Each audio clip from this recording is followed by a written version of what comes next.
Okay, got it. All right.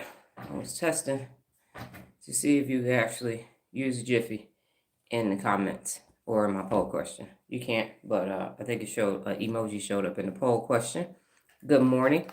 I am Dr. Donnie Thomas-Rodgers, and I teach adults how to use their brain to hold themselves personally accountable to become their best. Today is my 471st day of going live, consecutive day of going live. And today you will need a second device. So go ahead and grab that because I have on my workout t-shirt. So you're going to be working out today. So grab a second device, a tablet, a computer. You're going to be going to my website, theturnarounddoctor.com. Go ahead and get the 74 principles of real leadership up. And while you're doing that, or do your deep breathing while you're doing that simultaneously, we're going to go ahead on our own and inhale and exhale 3 times.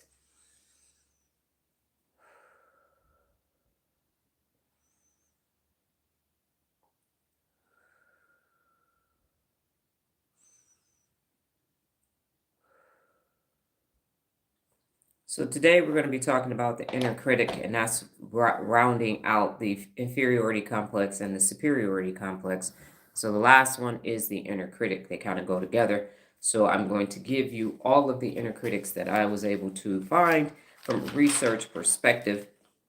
And then we're going to go back through them one by one, and you're going to look at the principles of real leadership and determine which principle of real leadership you can use to combat or remove the inner critic.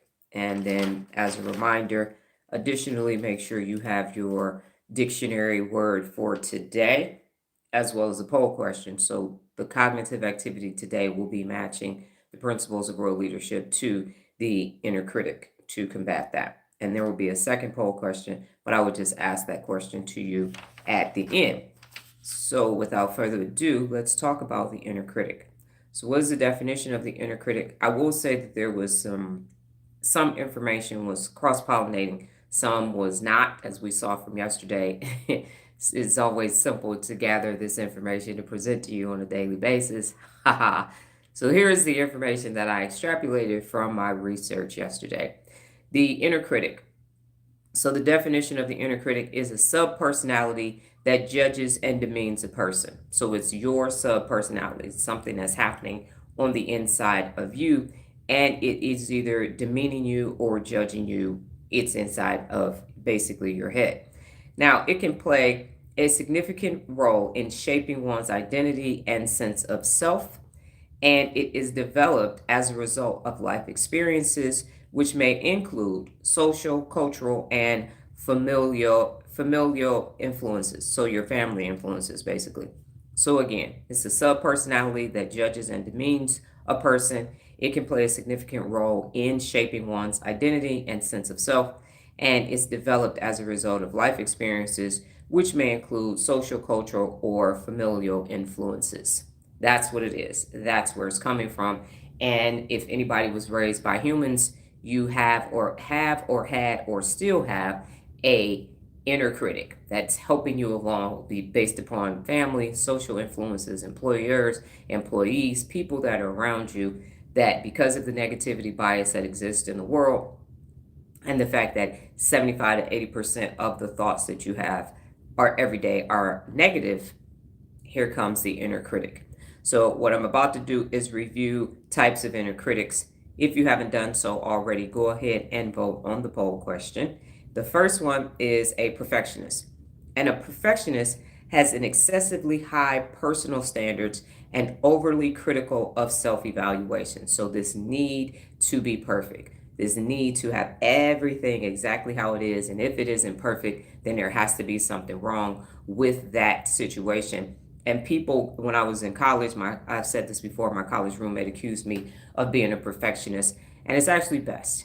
And so perfectionist means that there can't be anything wrong, but best means that this is your best effort. So at no point am I attempting to be a perfectionist? If I were, then I would have gotten my eyebrows tattooed. I would get Botox to make sure that my face was nice and smooth. I would not come on here with the same doggone Walmart pajama pants on every day because there would be this need for you to see me at my most perfect moment. I would never cry on here or get angry, and I would just sit here and exude professionalism and have this doctorate, and I would talk in a different tone. So at no point is that actually true. However, if someone has high standards and you don't, then you will find a way to whittle away at what they're doing because you just want them to come back down to your level of comfort.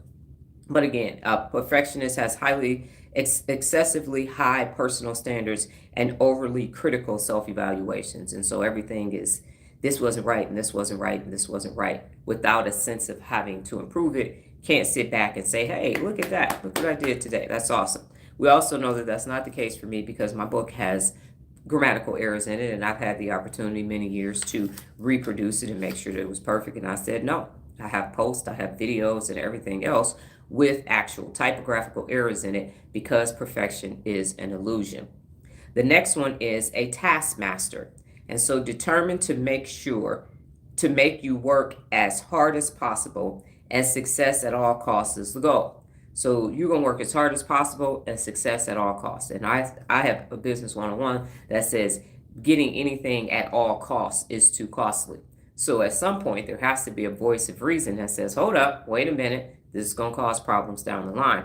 But if you are a taskmaster, get it done, get it done, get it done. Come hell or high water. I don't care how many hours it takes. I don't care that you haven't seen your family. I don't care what it takes. You're going to get this done, point blank, period, at all costs. Fuck your safety, your family, friends, whatever. We don't care. Get that shit out to the marketplace. Or if you're at home, this is what it has to be. And if you don't like it, good morning, Lola. You can kick rocks. So this person that's always making you work as hard as possible, and that's no bueno. I have worked for people like that, and it has been no good. The next one is the guilt tripper. So this critic is stuck in the past, and they're unable to forgive for the wrongs that you have done or for the people that you have hurt. So this person, everybody has one. I won't say everybody, but the majority of people have one. Well, I remember when you was in the 10th grade and you took that money from JA. And I remember when you beat your cousin up and now they got a scar on their face. So that person, the guilt tripper, is always reminding you. It's in your head, but it's always reminding you that you did something. And so you should still feel bad for something that took place in the 3rd grade, 1972. The underminer. Now, this inner critic will do anything to undermine your self-confidence in an effort to stop you from taking risk. This inner critic will do anything to undermine your self-confidence in an effort to stop you from taking risk. So that's what happens every day when the looky-loos come on here and I say vote in the poll question. I say comment, I say answer the question. The underminer is telling you, don't do that. Don't type that. No, don't do that. No, don't take no risk. Don't do that. So for all of you who come here daily and look and do absolutely nothing, you're allowing your inner critic to win and you're not taking risk or doing anything. You just want to make sure that you just stay right here. You're going to listen, but you're not going to do anything I said, and you're not going to apply it. You're not going to wire new neural pathways to your brain or anything. You're just going to sit and look like the ops. And that's it. The destroyer is the next one. Now, this is the most destructive inner critic and is frequently the result of childhood trauma responsible for shaming you. So if you have any childhood trauma whatsoever, the destroyer is going to be there and it is going to make sure that it shames the shit out of you. I will take a break for this. About 3 days ago, I mentioned my mother still in my medication when I had my outpatient, my surgery that went left, and my stepfather and his 4 years worth of the assaults.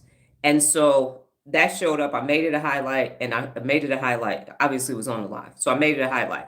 And I left it there unlisted for a day. And I said, no, you can't put that out there because, people are going to think something. And then the next day I came back and I said, fuck them.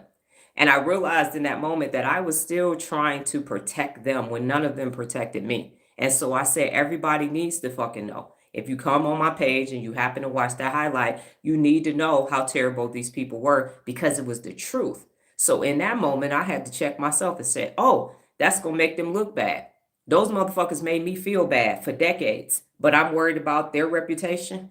I'm the youngest in the household. I'm the youngest in the family. I'm my mother's namesake. And she did those cruel things to me. And now I'm trying to protect her because that's what the abusers do. That's what addicts do. Keep our secrets. And they have a saying in Al-Anon, you as sick as your secrets. You as sick as your secrets. And so no, the destroyer is not going to have me not tell my truth. It's factually based. I'm a creditable person.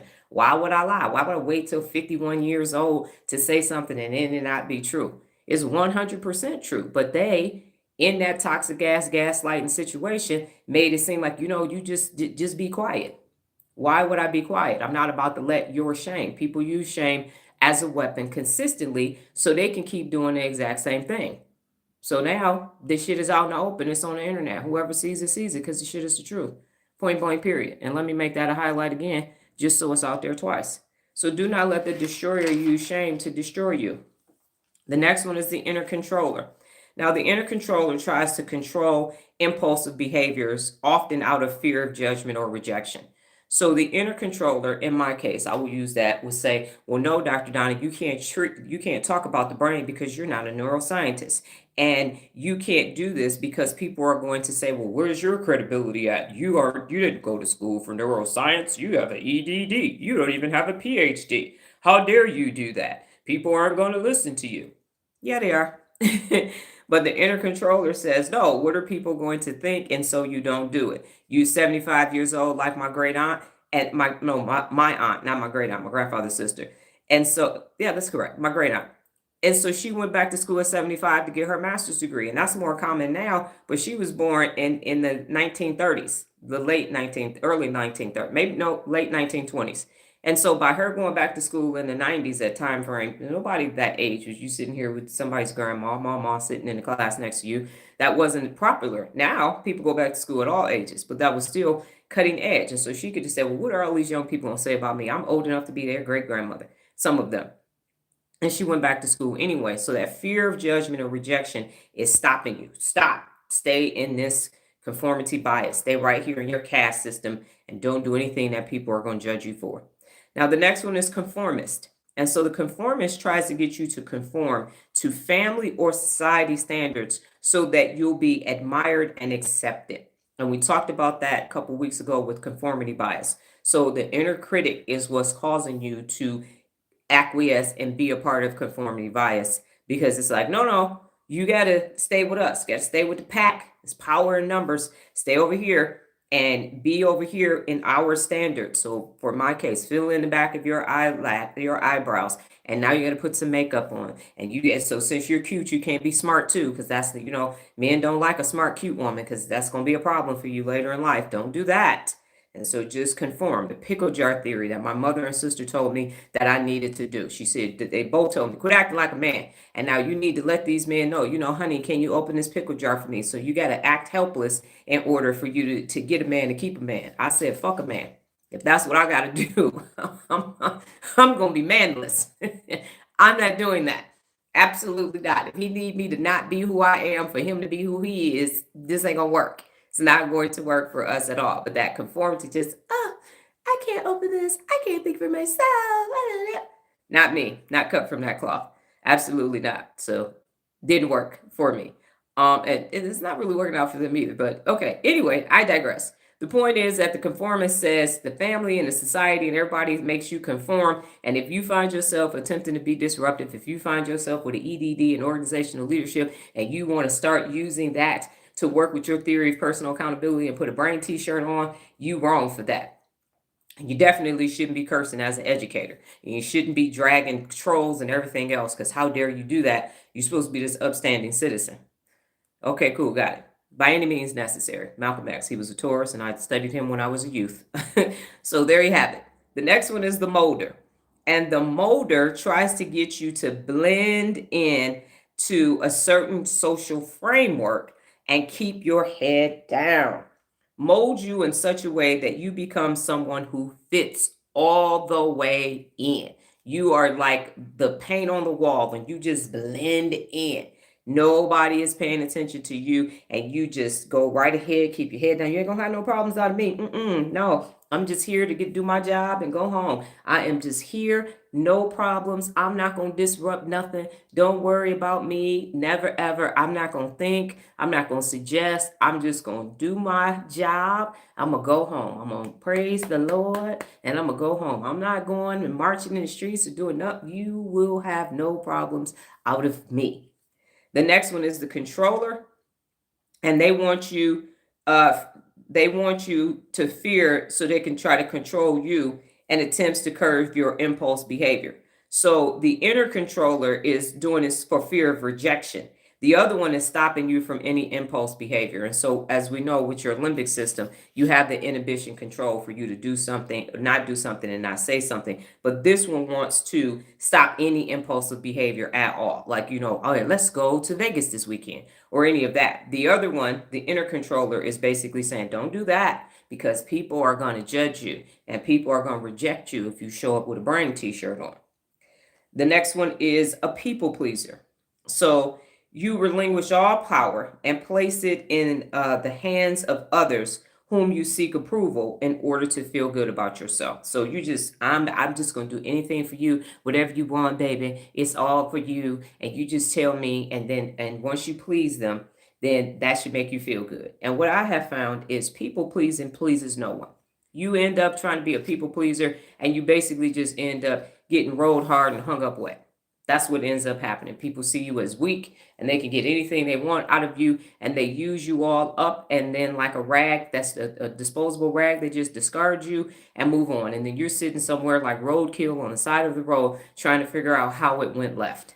And that's giving people what they want in hopes that they will give you what you need. And it's never, ever, ever, ever, ever going to work out. It is never going to work out no matter what you try to do.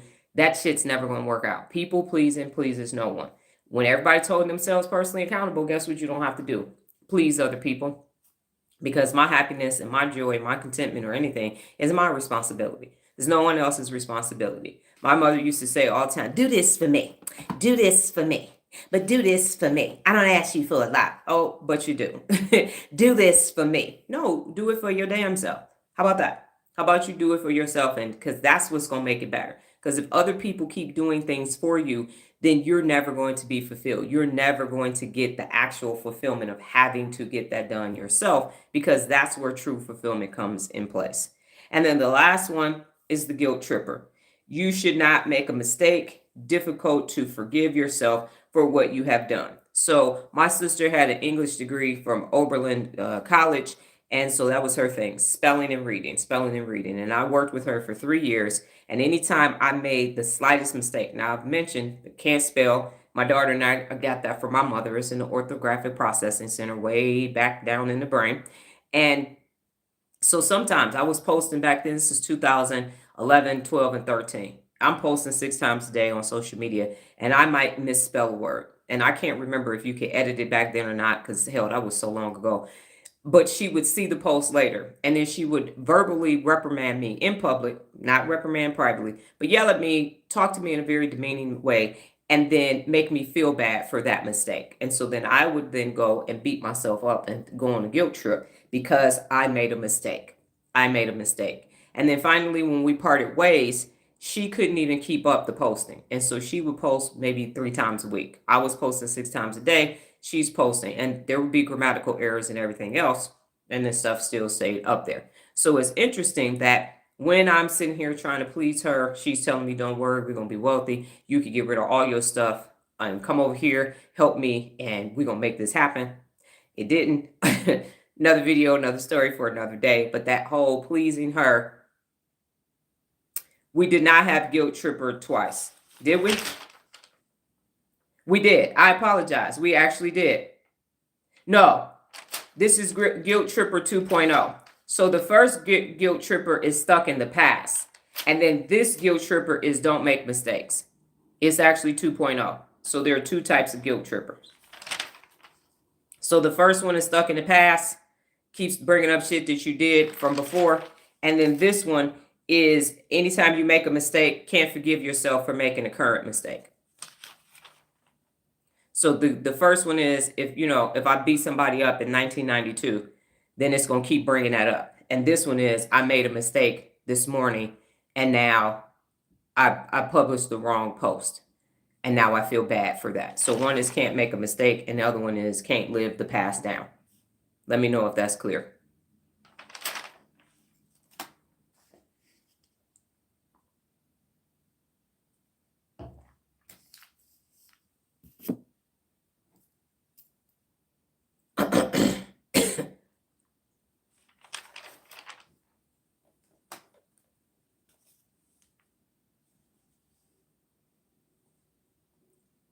Okay.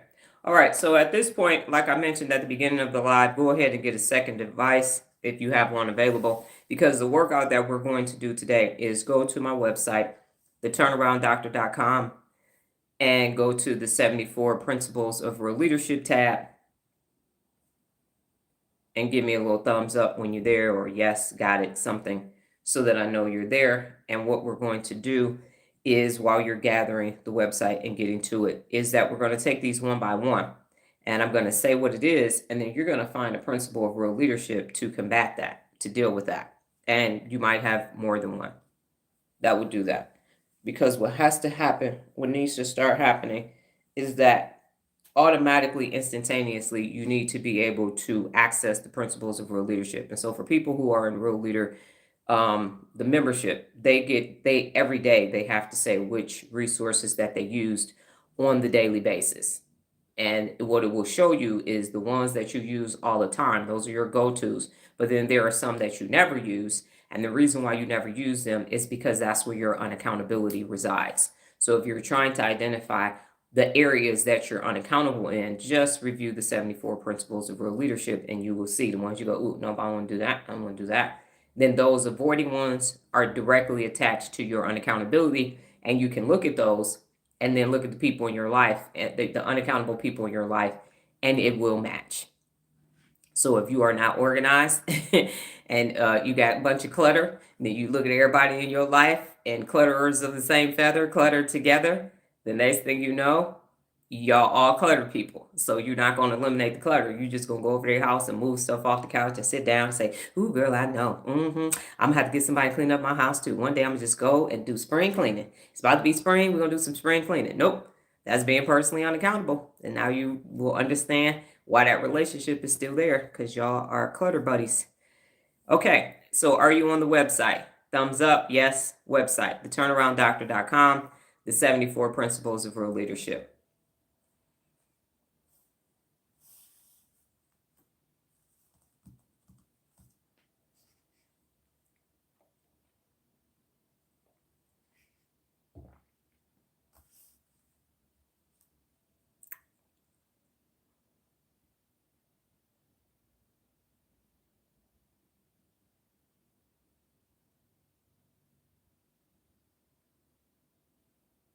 Okay, Kevin's there.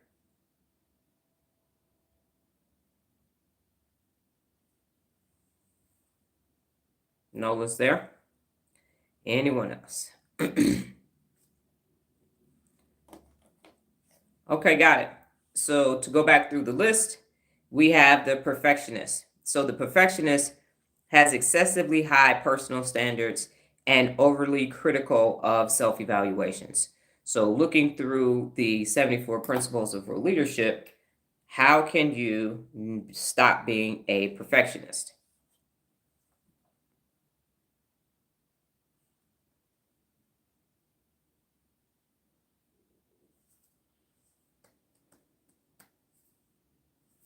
Ouch, this doggone cut.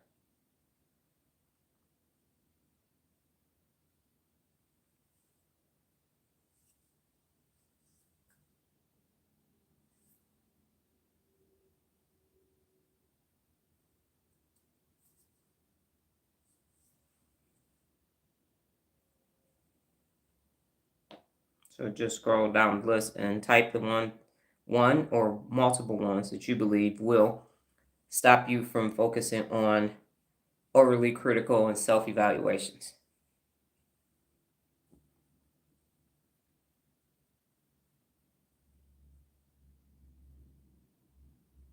So This is why people do this with their glasses, because then.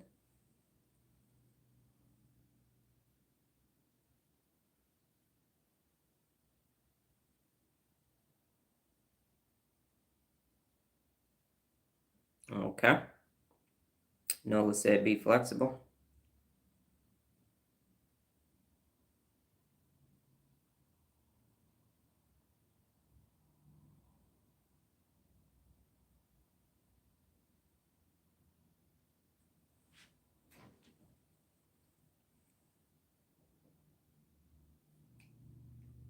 That's why I should use my cards, because I can see them.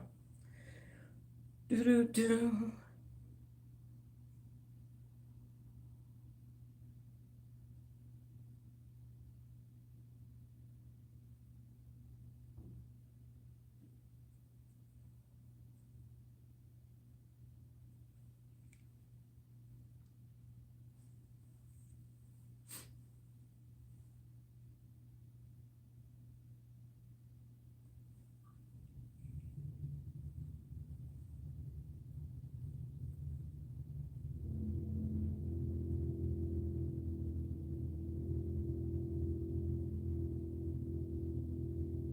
Be realistic.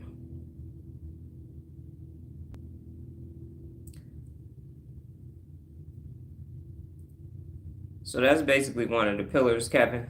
I understand where you're going from it, but pick one of the number ones. So realistic is one of the sections of it, but it's not one of the 74.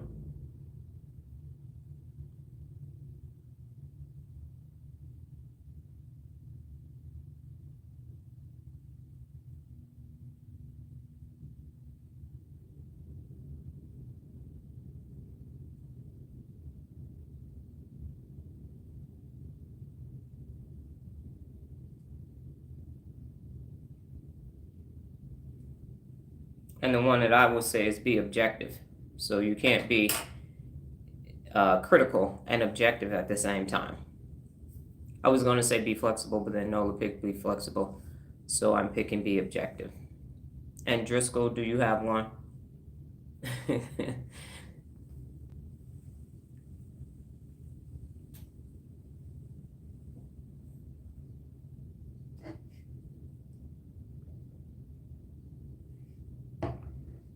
So while you two continue to look at the list, here's what I will say. So here's it. Swim upstream. Okay. So here's the thing.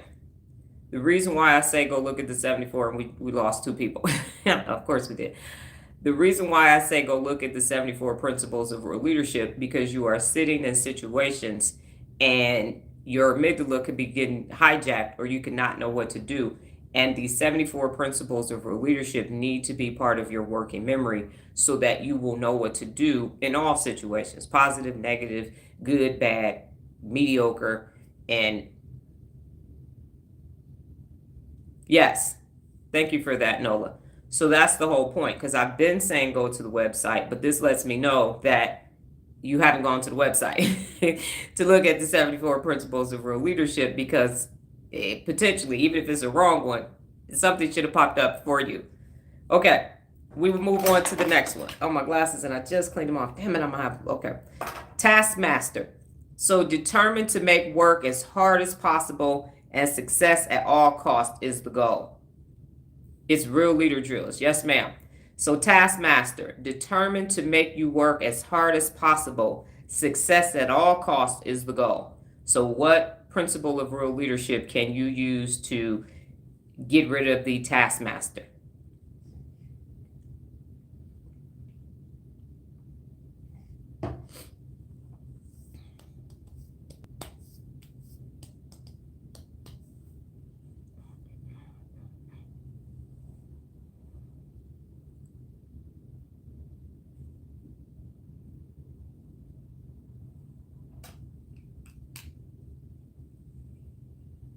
And again, you can pick more than one.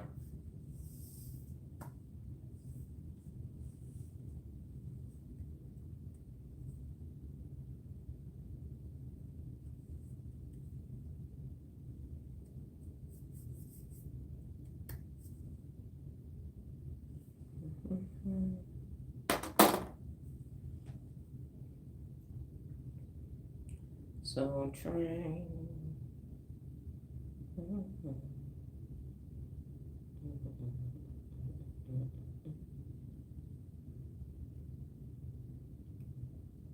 Determined to make you work as hard as possible.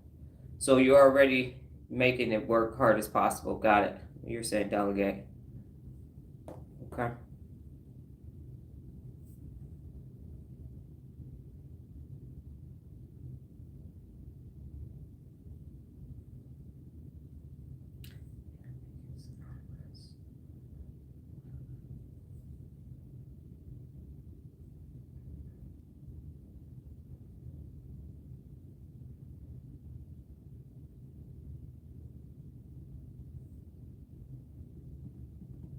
Can you think of any other? Okay.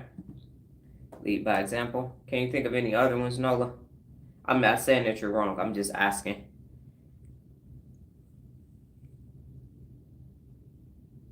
Going by yourself. Got it. Now I understand. Thank you for explaining your answer. Roger that.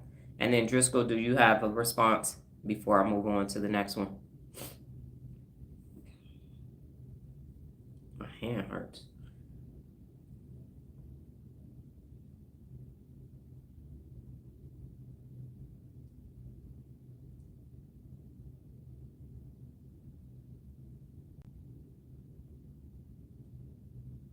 Get and stay organized. Okay. And mine would be relax, because if you're determined to work as hard as possible and success at all costs, then you're going to be stressed out. So eliminate stress as well as relax, and additionally remove obstacles, because at all costs means there could potentially be some obstacles in the way that would need to be removed so that there wouldn't be at all costs. Okay, the next one is the guilt tripper number 1. And it is: the critic is stuck in the past, is unable to forgive you for wrongs you have done or people you have hurt. So the guilt tripper, the critic that's stuck in the past, is unable to forgive you for the wrongs you have done or people you have hurt. I was about to scroll up on my paper. Help me, Lord. Okay.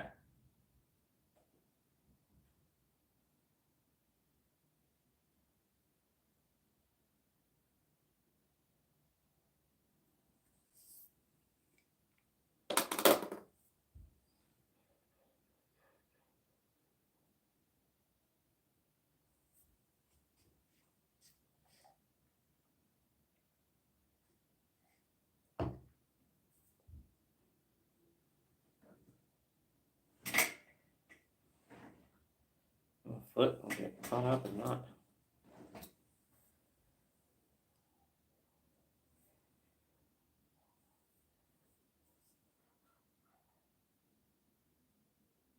These little dogs kill me. I'm going at it.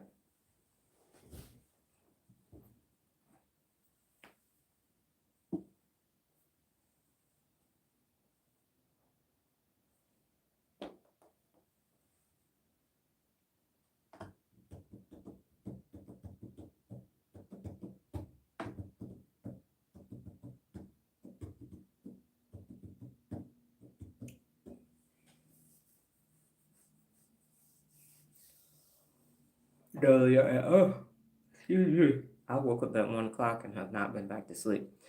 Um, reprimand privately. Admit when you are wrong. Got it.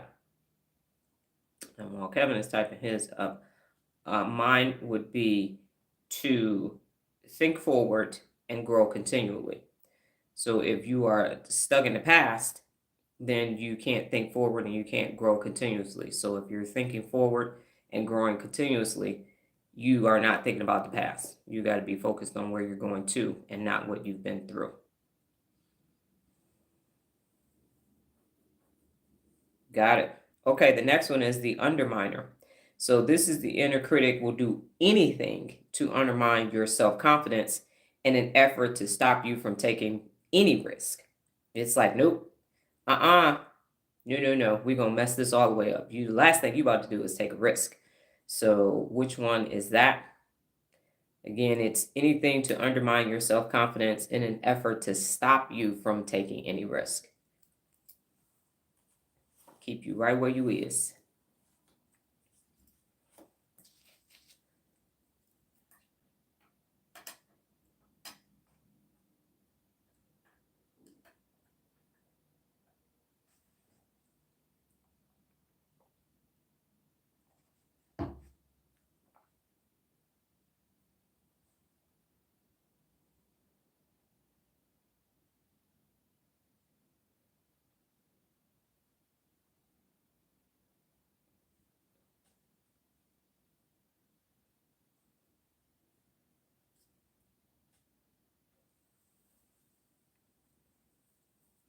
Knows or take risk and believe in yourself.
Okay, y'all took mine. um, I'm gonna go ahead and say challenge yourself and do it now. So if you challenge yourself and do it now, and go for the goal should be on here. I know I probably changed how it is on here. And then go above and beyond. Okay. The next one is the destroyer. So the destroyer is the inner critic that is frequently the result of childhood trauma, responsible for shaming you. Responsible for shaming you. So how can you combat the destroyer?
No, you said think positive.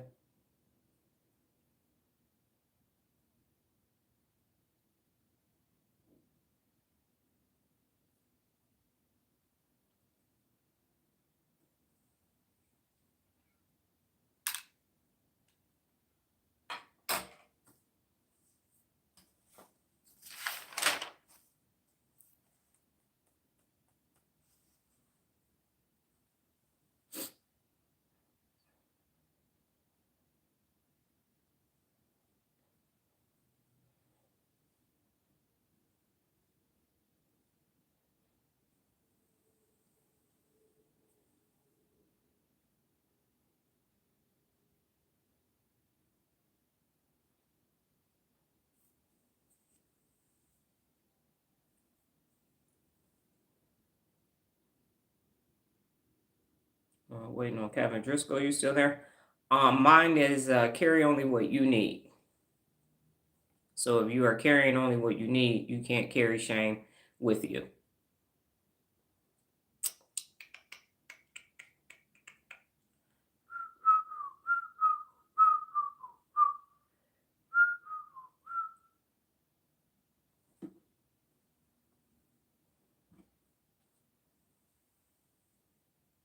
Eliminate stress and handle conflict. All right. The next one is the inner controller. It tries to control Impulsive behavior, often out of fear of judgment or rejection. Tries to control impulsive behavior, often out of fear of judgment or rejection. So, how can you put that puppy to bed?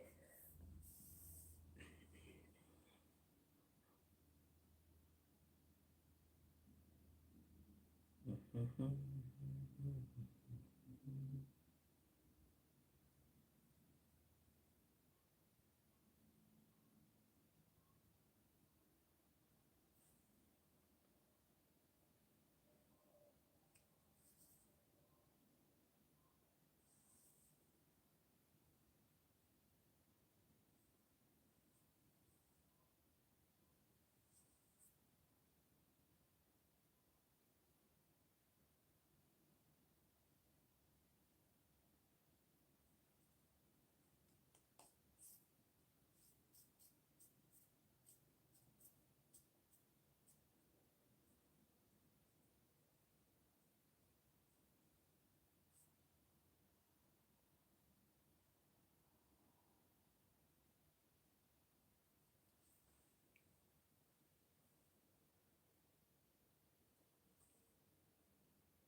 Let me see which one.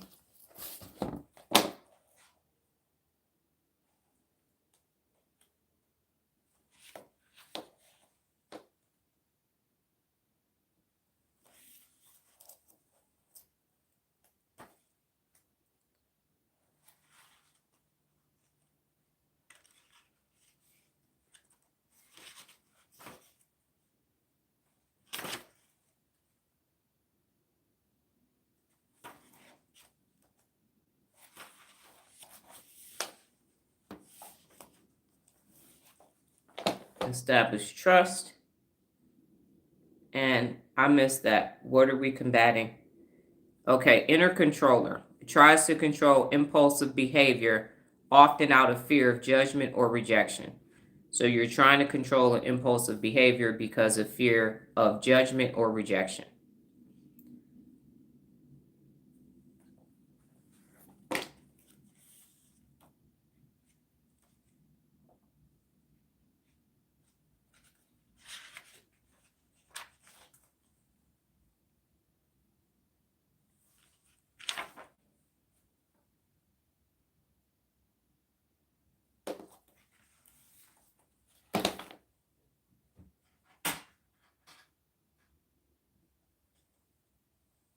Be honest.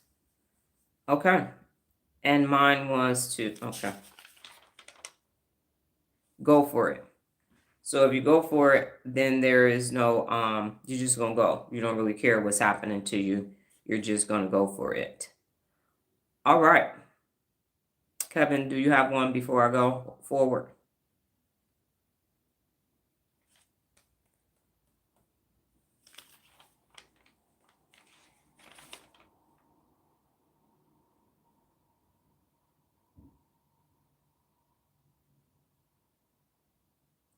Okay. Conformist.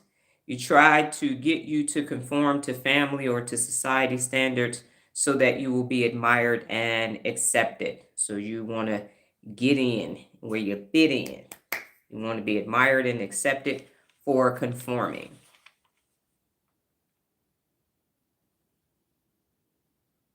Mm-mm.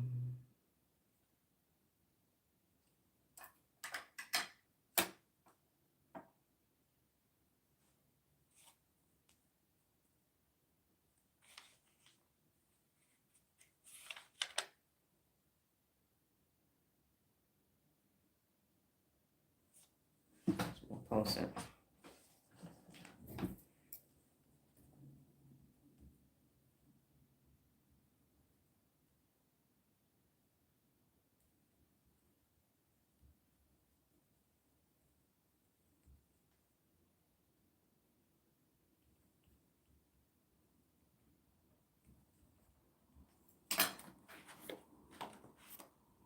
Know your business and stay focused.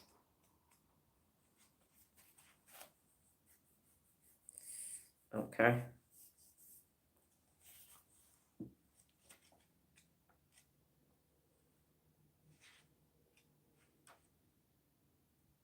Got it.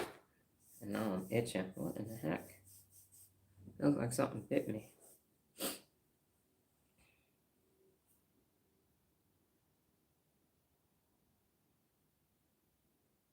And Kevin, is that for inner controller or conformist?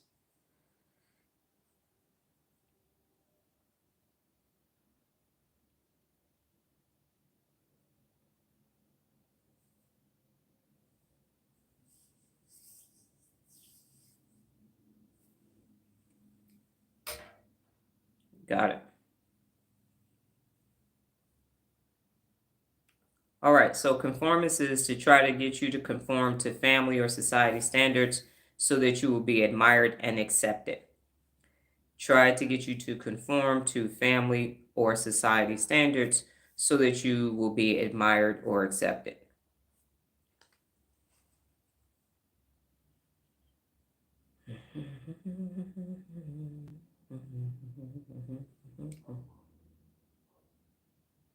Must be an East Coast delay.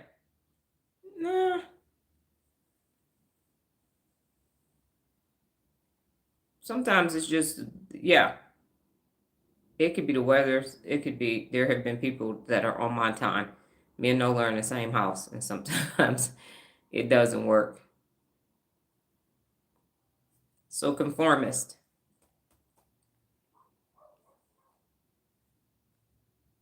Remove obstacles. Got it. What was my answer?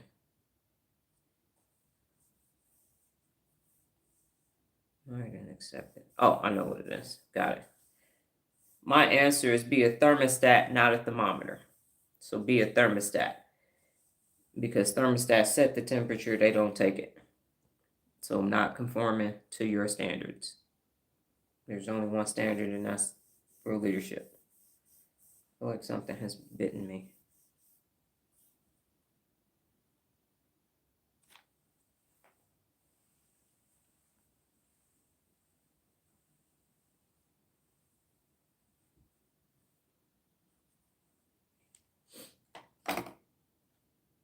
So if it is a delay, Kevin, it'll pop up. I'm gonna just, for the sake of time, just go ahead and go. Driscoll, are you still with us?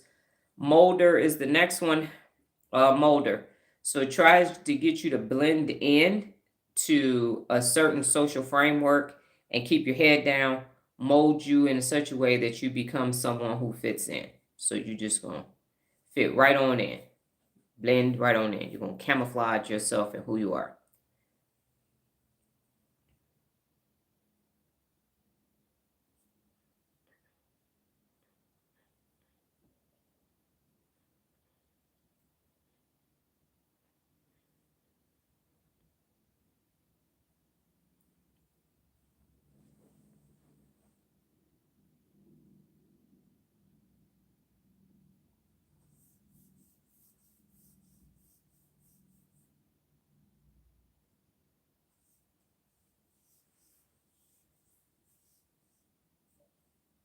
Dun-dun-dun.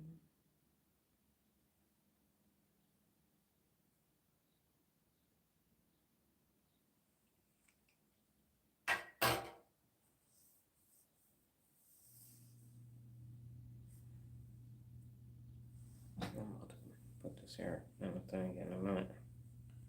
I don't have a clip sitting here.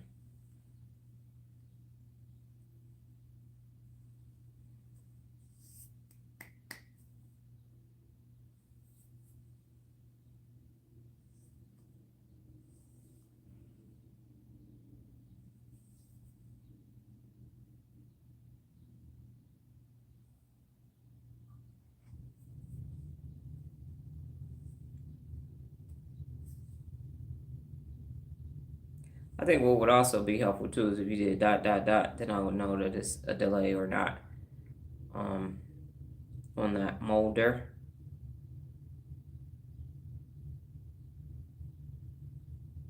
Okay.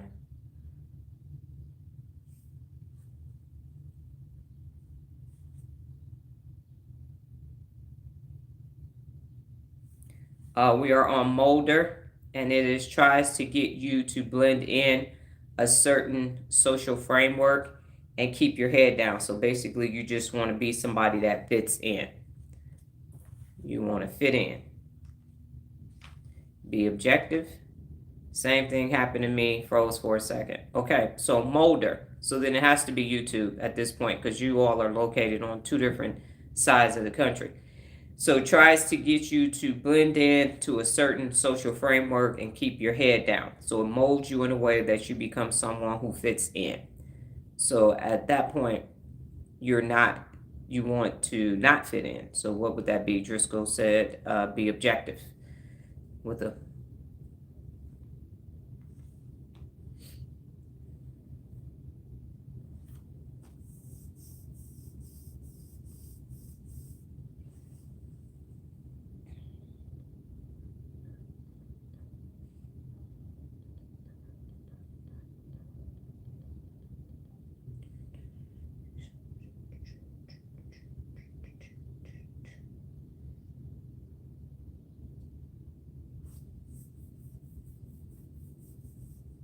can makes it possible.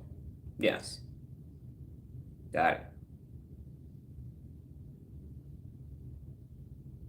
Or swim upstream. Got it. And my answer is embrace diversity. So if you're embracing diversity, you can't blend in because everybody is doing something that's diverse. So then there would be no reason to have to blend in. Okay, we're rounding third. We've got 3 left.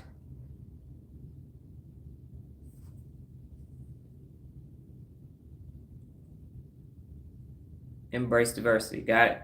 So then the next one is controller.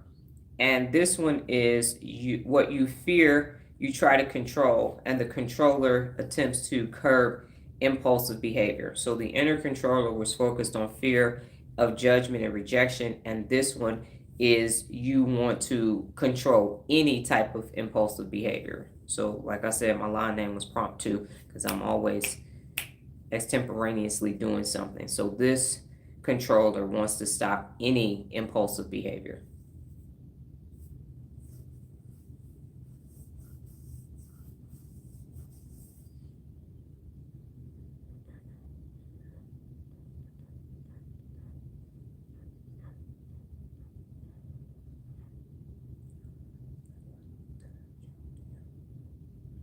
Be prepared. Okay.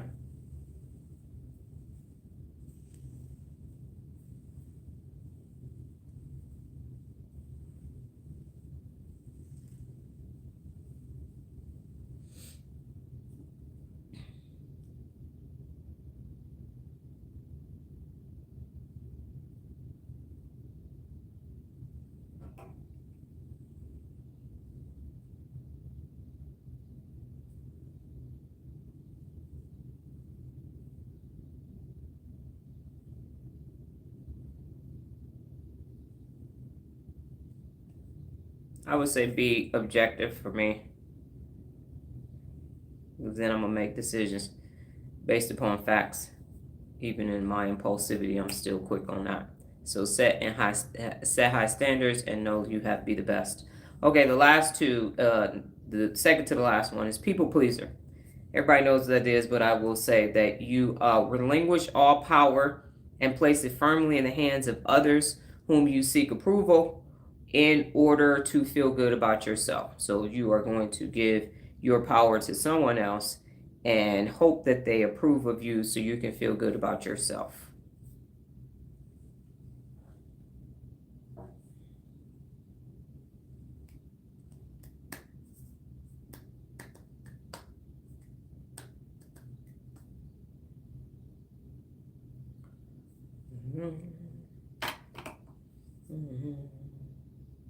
Believe in yourself. Just believe in yourself like I believe in you.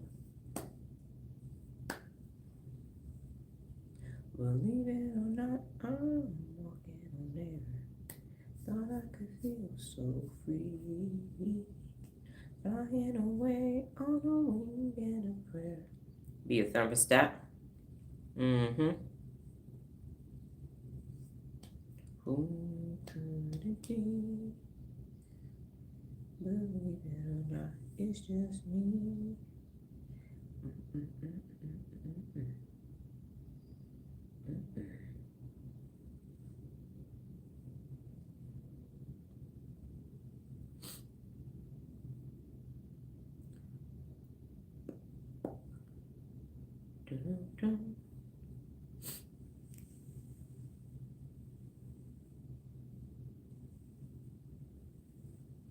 No, man.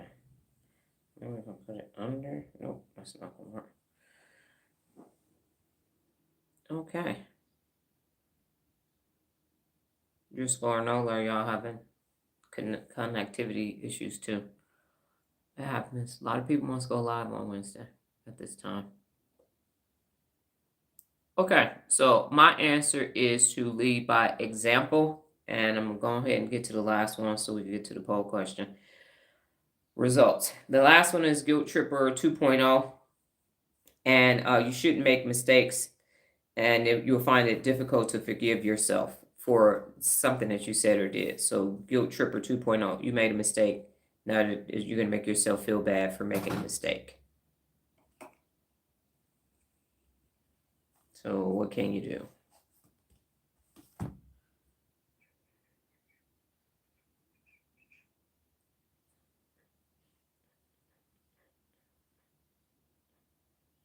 Challenge yourself. Got it. I believe that was for your other one.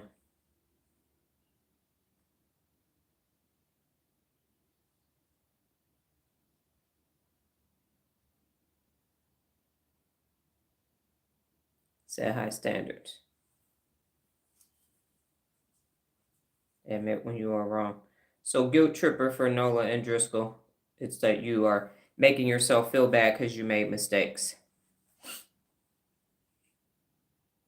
I know that was for the other one. Right. So I'm saying Guilt Tripper. You make mistakes and then you make yourself feel bad for that.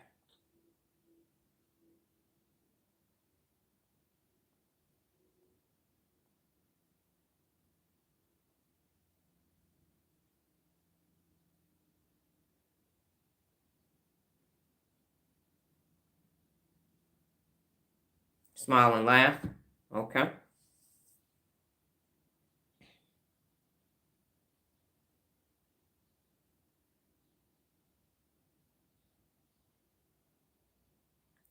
Mine are admit when you're wrong and have fun and stay focused. So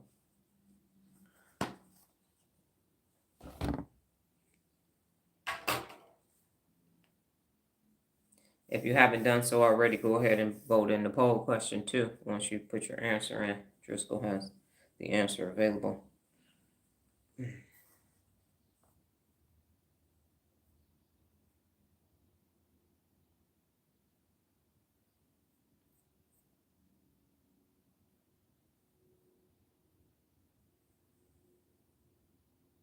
Think positive. And then Kevin. I'm gonna go ahead and put the results of the poll question in there too.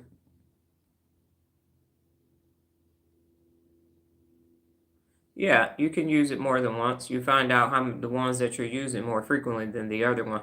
And I've said that. So the people who are doing Real Leader Resources membership, like I mentioned, every day they have to turn in what Real Leader Resources they used, and so they can start to see a pattern. And what I've said is that if you find yourself being unaccountable, just check the 74. And the ones that you're not using, you will see that you're being unaccountable in those areas, and those people around you will be unaccountable in those areas too.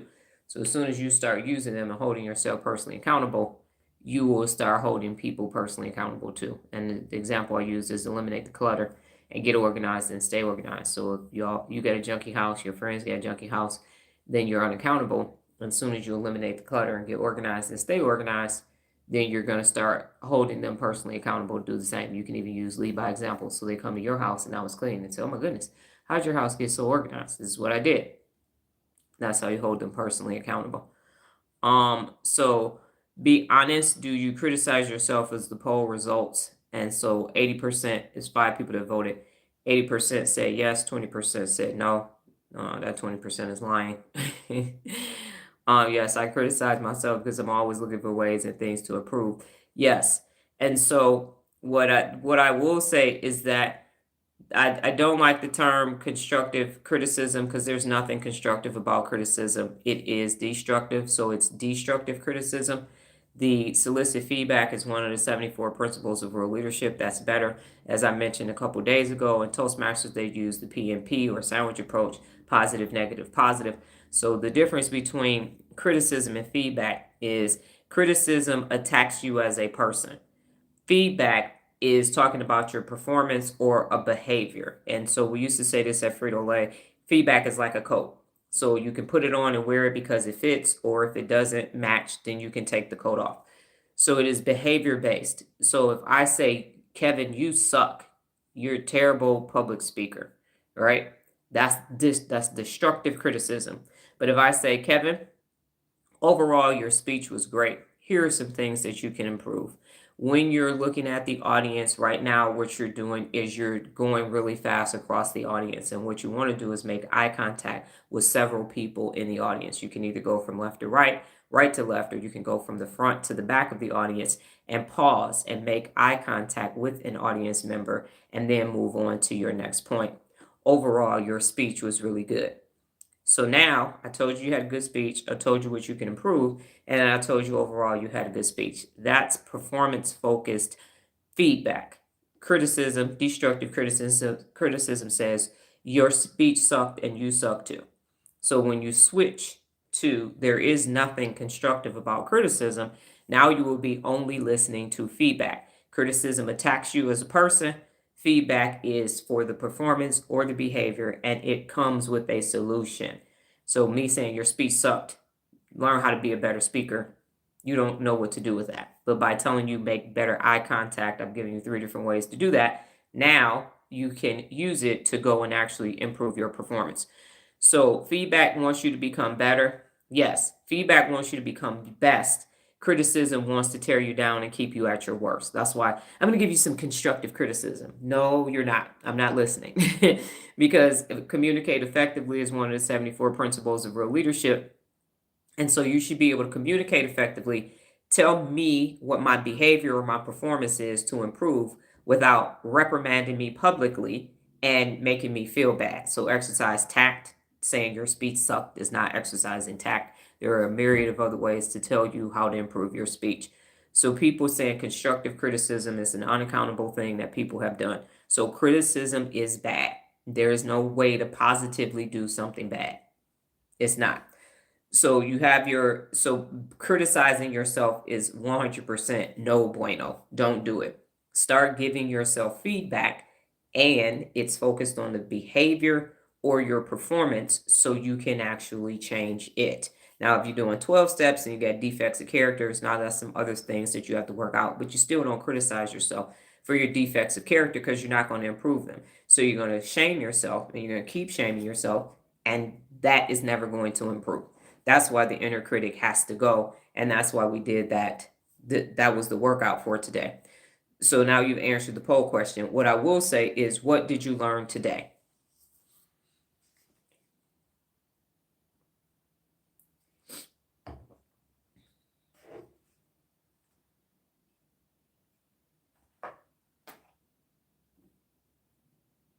And I'm still using this pen. Still got a little bit more ink in it. I know you can't see it, but it's down there. Go ahead, Bic. Shout out to Bic. I have my other pen on standby. Mm-hmm. Mm-hmm.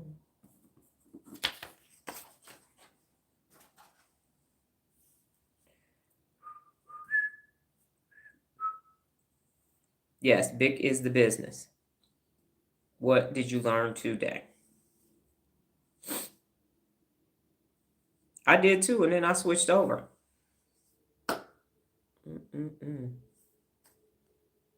Because they were affordable. Definitely affordable. I mean, they're still inexpensive now, but you get your money's worth.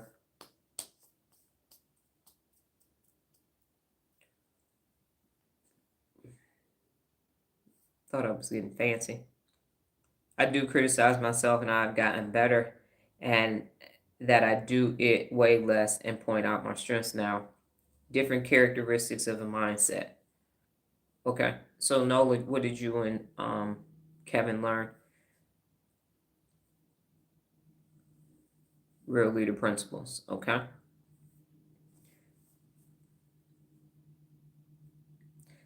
Driscoll, could you elaborate on that? Different characteristics of mindset so that I understand you. Learn there are different occasions where the 74 principles apply. That is correct. So, just like I was telling you, Kevin, yesterday, there's a million shades of Dr. Donna. These 74 principles of real leadership are too like the Robert North House path goal theory, where it is situationally dependent. And what you will find is that the more you go to them and look at them and apply them, you will see that there are some that you use daily and some that you use infrequently. And so, Nola, for you, there are tools in your back of your vehicle that you rarely use, but they're there. Like you had to use the extraction tool the other day to get that screw out of that lock on that door, but you have it in case you need it. But you use your drill every doggone every day. Your drill, your mallet, and your big rubber mallet, and your little rubber mallet, and a flathead almost every day, depending on what you're doing. So certain tools, that's why they're resources and principles, tools, however you want to qualify it. That's what they're actually there for. Because if I had to just, and again, I looked yesterday, saw all of these inner critics, and then the answers that they had for you might as well have been saying, go do underwater basket weaving and dance your heart out. And so the shit wasn't going to work. So this is a perfect example of yesterday morning, you saw what I researched, can't use the shit. And then the evening, I get ready to prepare for today's live, and all of the answers, I'm like, none of that's going to deep breathing, meditate. Everything is deep breathing to meditate. That's not going to rewire or wire new neural pathways to your brain. You're just going to be sitting there cussing yourself out because you made a mistake while you're deep breathing. You want to stop deep breathing and go right back to it. So you have to train the neural pathways to not go to I made a mistake, I'm an idiot, I'm so dumb, I'm so stupid, and wire it to something else that you can actually do so that at some point the brain stops sending oxygen and blood to that neural pathway and switches over to the neural pathway that you actually want to use. So we will continue to revisit the 74 principles of real leadership in this way on a scale of 1 to 10, 1 being this was simple for you to do, 10 being this was extremely challenging. Where did you fall on that scale today? So 1 being this was simple, 10 being extremely challenging. It's a Likert scale, so somewhere in the middle. What was your number for today?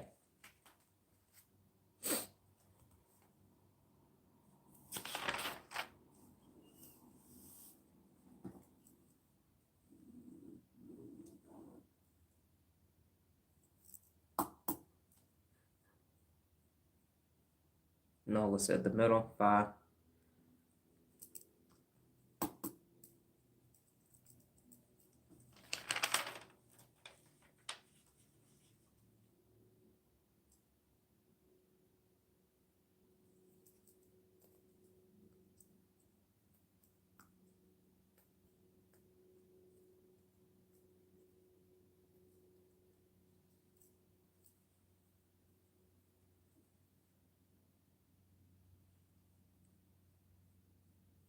You're with Nola. It's a 5. And Driscoll, you said 8. Okay. The final question is, and this is to be honest, it's not a poll question. It's just a question for you. Do you have a higher standard of me than you do for yourself? Do you have a higher standard for me? So my question to you is, do you expect more from me than you expect from yourself?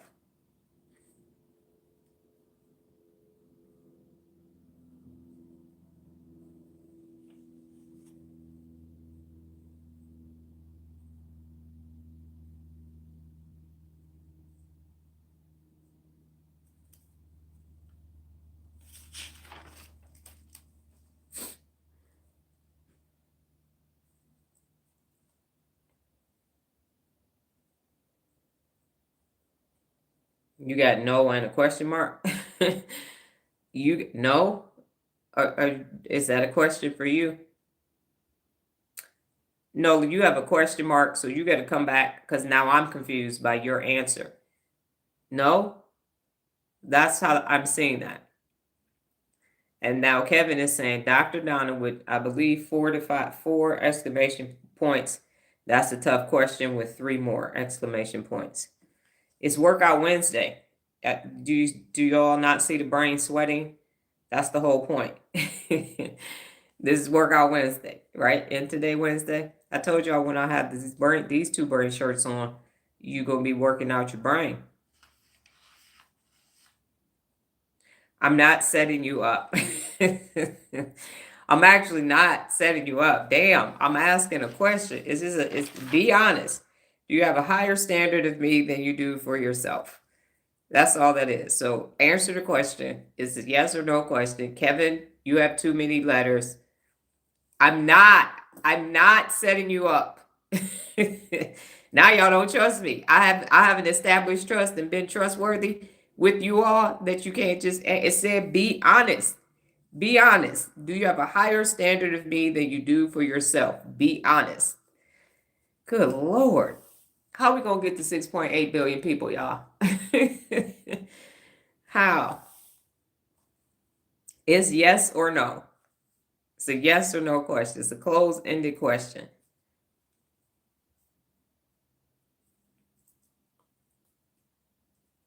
And Driscoll, are you still here? Construction.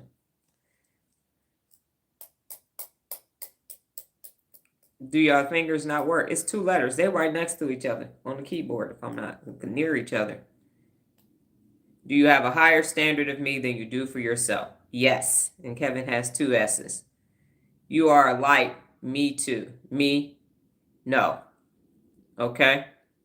Nola, we're just waiting on your answer. My amazing offspring.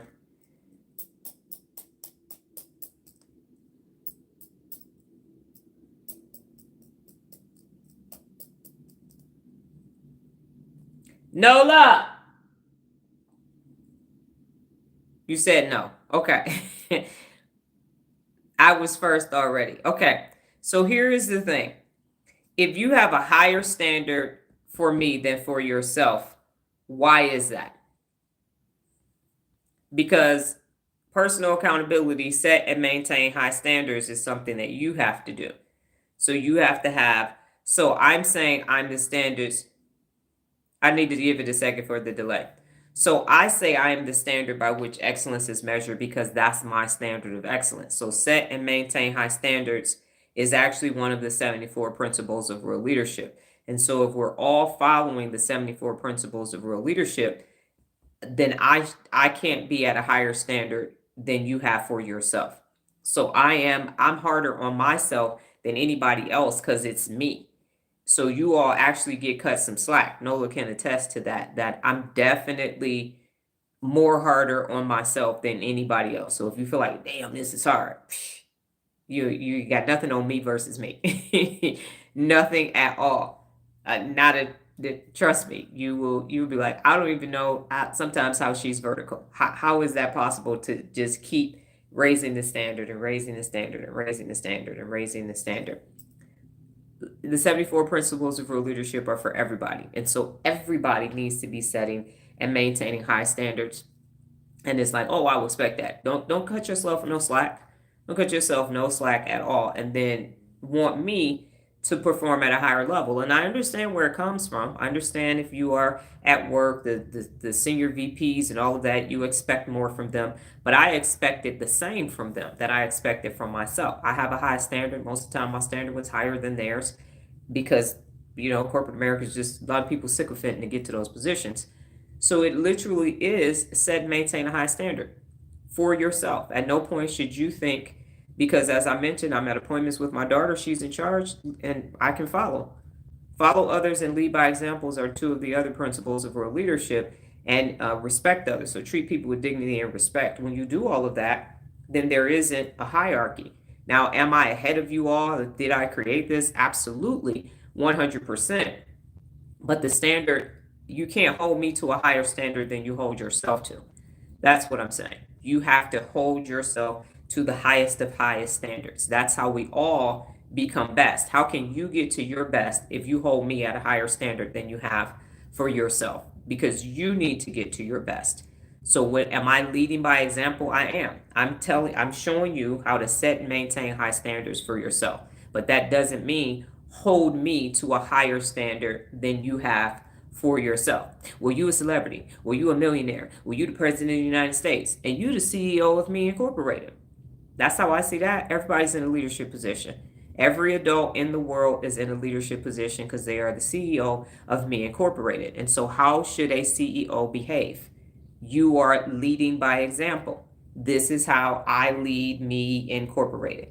This is how I lead Me Incorporated. So if you don't keep your words, you don't establish trust and be trustworthy, you don't swim upstream, you don't challenge yourself, you don't take risk, you're using 4 of the 74 principles of real leadership, then you are not a good CEO. And then you can't go and say, well, Dr. Donna, you need to. No, you need to use the 74 principles of real leadership. And now we're peers talking to each other. And at that point, I might be soliciting feedback from you. And now you can help me in my situation. But if I'm higher than you and I can't, because the whole point of real leadership is that we need to be able to come to each other and say, hey, I have this obstacle. I need some support removing this obstacle when you help others. And you go, oh, here, this is how you remove this obstacle.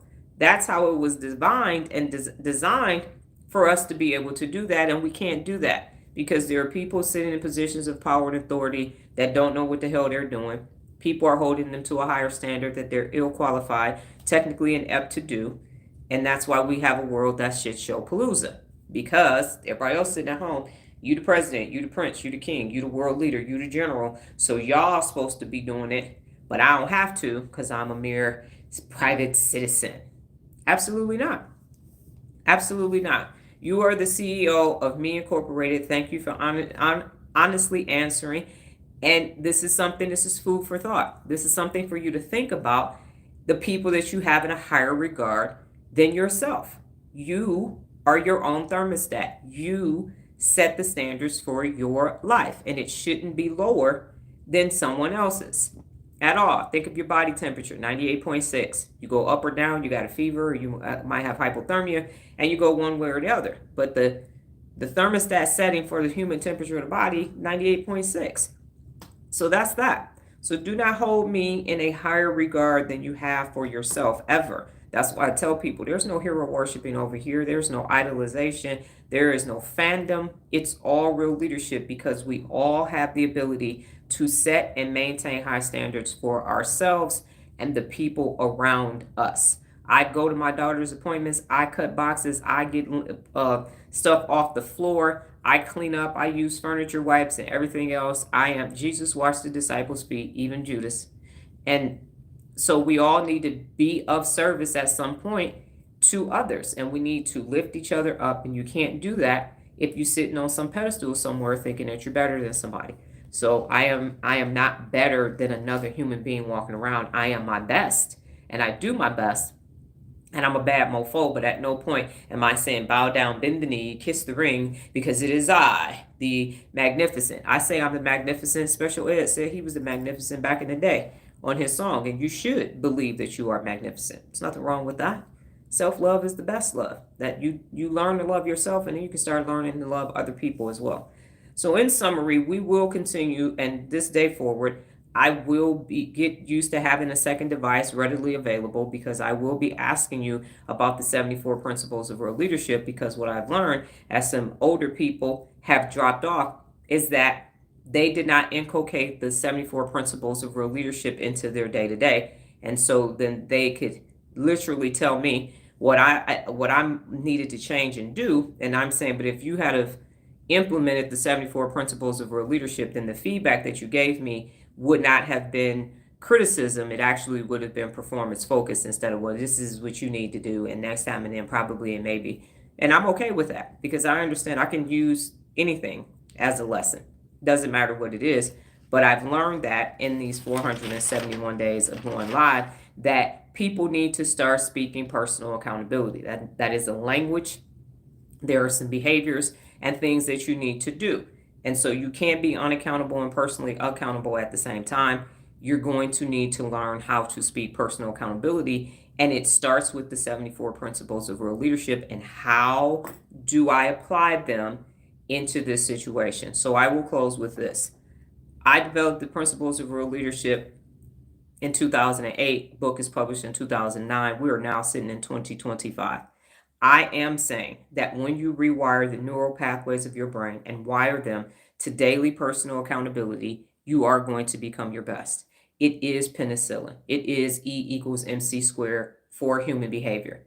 Nothing else in the world is going to change human behavior but the principles of real leadership, and holding yourself personally accountable every day, which is the theory of personal accountability. It's not going to change. Nothing. I don't care who's out here. I don't care whose theory is there. It hasn't worked and it's not going to work because the brain has to be wired for daily personal accountability. And I'm the person that's doing it and I have the resources to get it done. And I'm going to go to my grave saying that because that's where my research has led me over the last 11 years. This is sliced bread. It's not the next best thing. It's oxygen. It is. And if we want the world to change, it is our responsibility as individual adults walking the face of the planet Earth, making a decision because of free will to hold ourselves personally accountable to be the best standard of excellence, and then doing the same for the communities in which we live. The rest of this shit is bullshit. I don't want to hear about the left, the right, the middle, the side, the up, the ruling class, the billionaire, the brokenaire, none of that. Bullshit. A house divided cannot stand. All that shit is bullshit, excuses and excuse lying. And don't say that bullshit to me because that shit ain't real. Be objective. Okay? Base everything upon facts. And the fact is, if you don't treat people with dignity and respect, ain't shit gonna get done. You reprimand people publicly, you're gonna have a problem. You don't handle conflict when it occurs, you're gonna have a problem. If you don't communicate effectively, you're gonna have problems. If you are consistently doing constructive criticism instead of providing performance-focused feedback, you're gonna have a problem. If you stay in your conformity bias and your confirmation bias and your gender bias, your age bias, and all of that, you're gonna have fucking problems. And until you make a personal decision, tap out, I'm gonna be personally accountable, shit's still gonna keep going left. That's how I see that. So it's personal accountability until the day after I die and hopefully long after because there will be people here using it, but that's the answer. So if you find yourself having conversations with people about anything other than what the fuck they're doing and how they're going to hold themselves personally accountable, you're wrong. Do not keep talking about the world leaders. Do not keep talking about the management at your job when your ass is late every day. People in glass houses don't get to throw stones. Do something about it or shut up about it. Those are your options. Become personally accountable or sit your ass in your unaccountable comfort zone, shut the fuck up and die. That's how I see that. Okay? So let me go ahead and make that a highlight so people can see that. You all go off and have a great rest of your day. Like I said, for those of you who are coming back, it's going to be more principles of real leadership because you need to use them. You need to use them to change the world. That's how you're going to change you, fix you first, and then the world is going to change, and then we're going to have a better world. We're going to have a better, now, well, I'm going to go to this country. It's fucked up in every country. Well, I'm going to go to this side of town. It's fucked up over there, too. It's 6.8 billion adults not being personally accountable. You can't go nowhere. And the unaccountables is trying to fucking go to Mars now, so they can fuck Mars up. No, fix this motherfucker first. That's what you can fucking do. Fix what the fuck you broke. And then maybe you ain't got to try to go have life somewhere else after you part of the problem and not part of the solution. So that's how I see that. You all go off and have a great rest of your day. I will be back tomorrow, God, higher power, and the universe willing, with a different brain t-shirt on with the same message that I've been saying for the last 11 years. Y'all take care. Adios.